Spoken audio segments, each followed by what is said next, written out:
Hello, everybody. It's Linda with Cards by Winnie. Welcome to another World Card Making Day Ink and Crew Facebook Live event. Boy, say that real fast 3 times. Anyway, hope everybody has had something to eat over the break and we can get our afternoon going again with some more tutorials. Now, this morning, Amy showed you in our very first Facebook Live presentation a card made with a wonderful new suite called Christmas Time is Here. And I wanted to just give you a couple more examples of that lovely paper. So I had made a card with it a few days ago, and I also made a 3D project, which is this box that will hold a Bath & Body Works foaming hand soap or the full-size body cream. So I was really happy about that. But we are going to make a card and just wanted to bring out that fabulous, yummy DSP. So you've got 3 different designs. This is the one Amy used today, along, I believe, with the really pretty, I don't know what kind of a pattern you would call that. Not chain link, certainly. It's way prettier than that. But a diamond pattern. And then if you love the flowers, well, you can get one that has all kinds of flowers on it. And this is gorgeous, but the back side is also very, very pretty. So you'll get lots of use out of that DSP. Let me bring in my goodie bag here and be sure and say hello so I'll know who all is out there.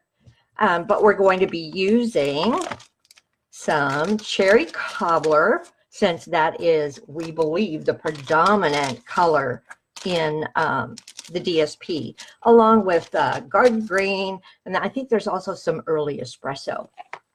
So let me get out all the pieces and parts here. This is the stamp set, and it's actually a 2 stamp set. So you've got a beautiful outline, and you've also got, you can layer it with beautiful colors, and then it does have dies that match. But we're going to keep this one pretty simple. I don't know about you, but after I've eaten, I'm ready for a nap. So let's get in here, and let me show you what we're going to do. So we're starting out with a top folding card base, and we're going to use the lovely DSP. There's really not much stamping that goes into this. We will stamp some on the inside, but I wanted to just play up the beautiful, beautiful pattern papers. All right, the very first thing that I'm going to do is I'll glue down our panel of DSP, and the panel is cut just an 1/4 of an inch shorter and narrower, and that gives us that really nice border around it. I'm going to use liquid glue for this. You certainly can use any adhesive that you like. Even snail will work since we're doing paper to cardstock. And let's see how straight I can get this on today. Got my hair pulled back, so maybe I'll be able to. Okay, there we go. I've also cut a piece of the complementing pattern, and we'll lay that down here.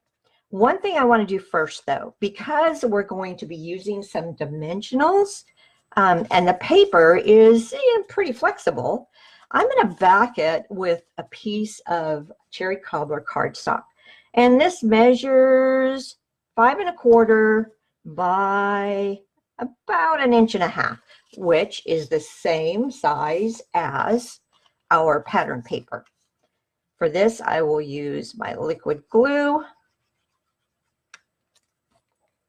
and it should be an even match here. So I'll pick it up and just make sure to squidge it to where all that cardstock is covered up, just like that.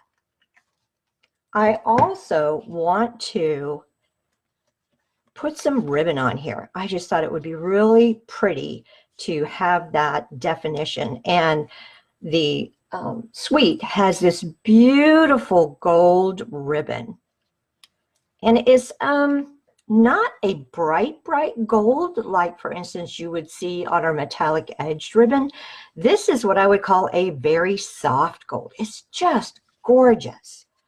And I'm going to use some tear and tape to attach it here, just because I don't want it to move around a lot. And you know what? I'm not going to use that. I need to use a thinner tape because our ribbon is not quite as wide. So we'll just stick this on there. And you certainly can use liquid glue if you like, or even glue dots. It's whatever you have a preference for. I'll just peel off this backing. And I'm going to use my grid paper to make sure I'm lined up straight. And if I stick my tongue out just right, I'll be able to match everything up. You just don't want that card base or the designer series paper showing on the other edge. Now I can trim this off just like that.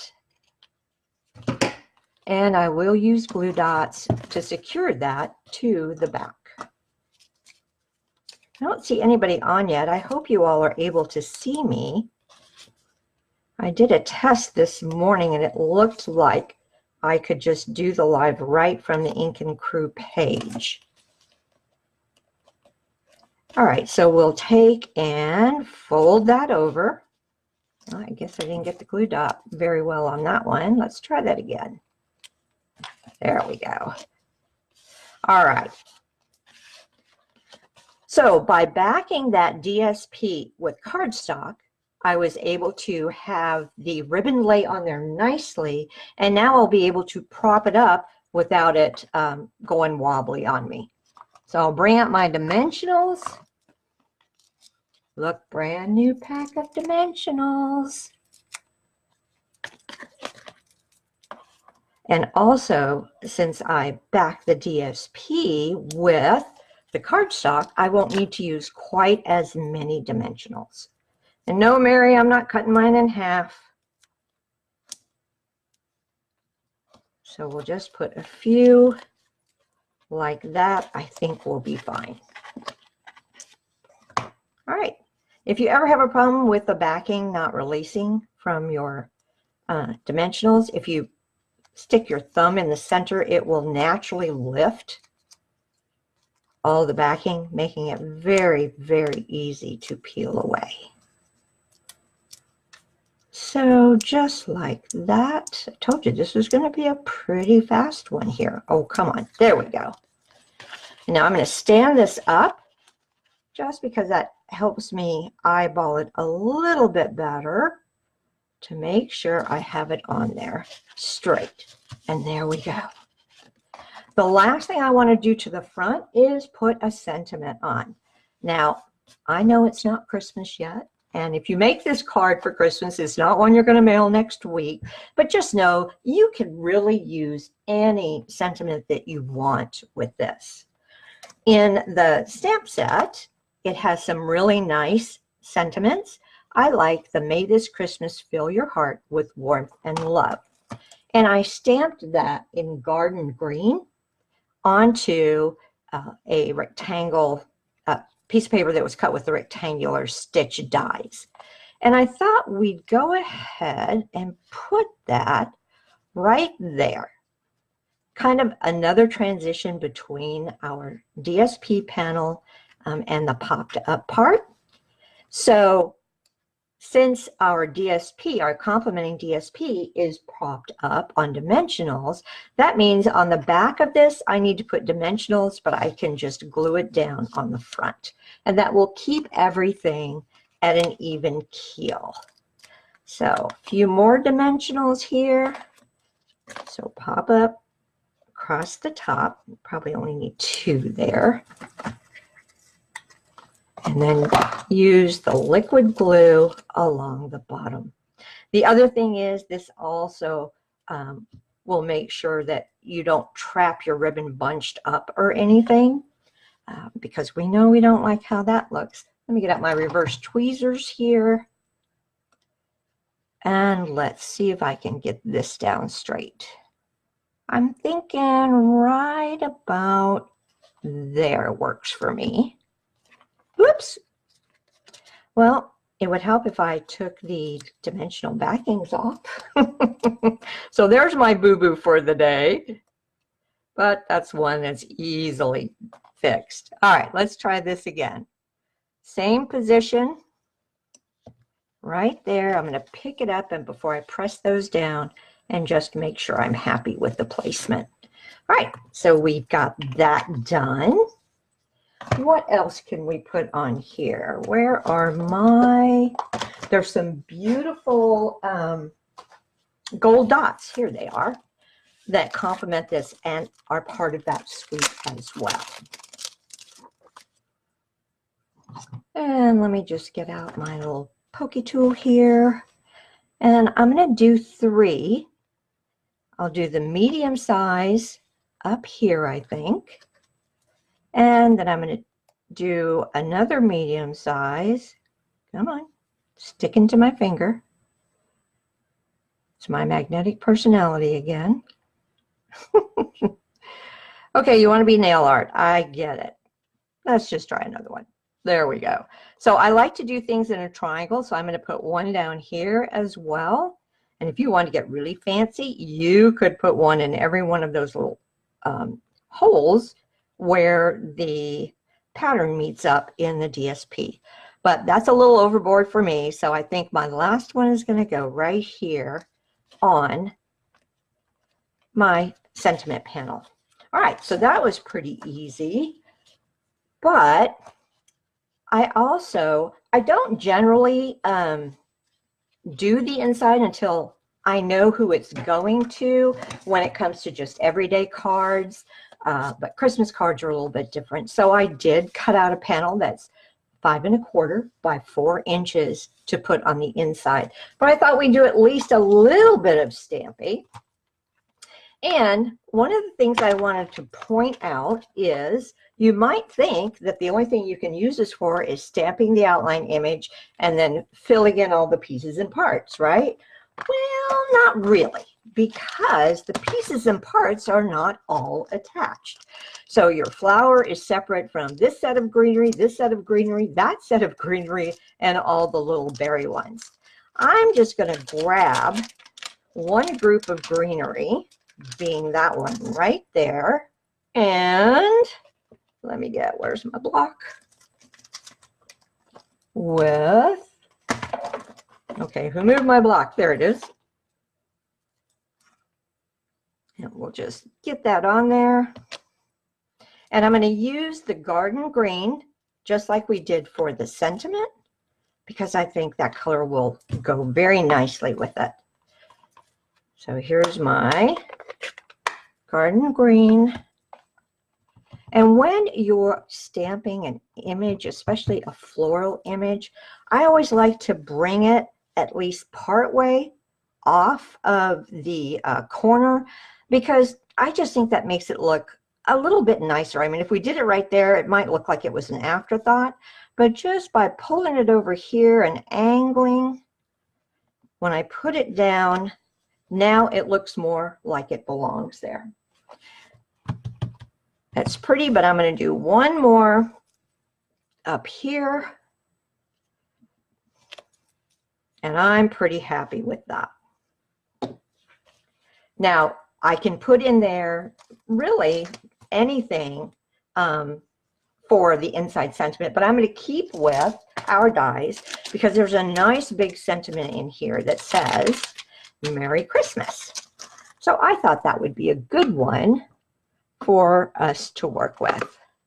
So, and you know what? Let me steal this other die back. If I try to put a stamp directly onto a block evenly, I never get it right. So I always have to kind of kilter mine. That way, when I'm inking it up, it forces me to look at my sentiment rather than the edges of the block. At least most of the time it works. So let's see how we do here. Ah, very good. Now I'm ready to glue this down, and we'll have a complete card.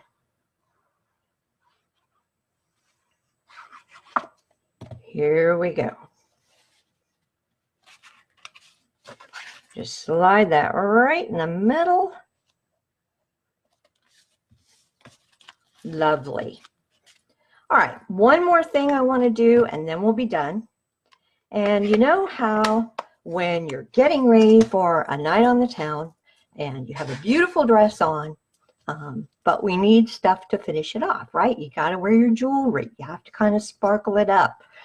So with my envelope, it's a very plain envelope. We are going to take some of that coordinating DSP and actually have that be the flap on the back. And this is so easy to do. So I've just roughly measured out how much would work there. And then I will put the glue directly on the flap. And you don't need a ton of glue. Just want to make sure it's going to adhere. All right, and here's the part. Now I'm going to fold this over without getting glue on my hands, maybe. And lay this against the edge. And you can stand it up to make sure that you've got it slid down to where it needs to be, and then give it a good press. And now when we open it up, we'll be able to take our shears and cut out just around it.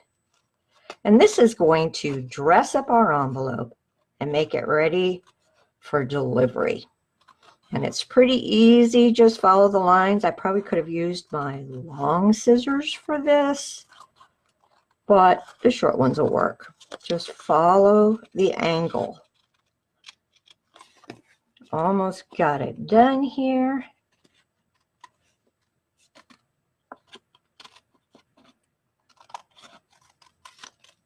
And there we go. So now we have a lovely card with a matching envelope. Easy peasy. And we did that in, oh gosh, just a little over 15 minutes. If you don't already have this, customers, this will be available next month. If you're a demonstrator, you can pre-order it now. But it's so much fun to play with. And while I stuck kind of to a Christmas theme, Amy showed you how to make it for a birthday, and just draw out any sentiment that you like, and you can make this a card for any occasion. All right, well, I hope you have enjoyed this video. Stick around for the next one, which will be coming up in about 40 minutes. Bye-bye, y'all.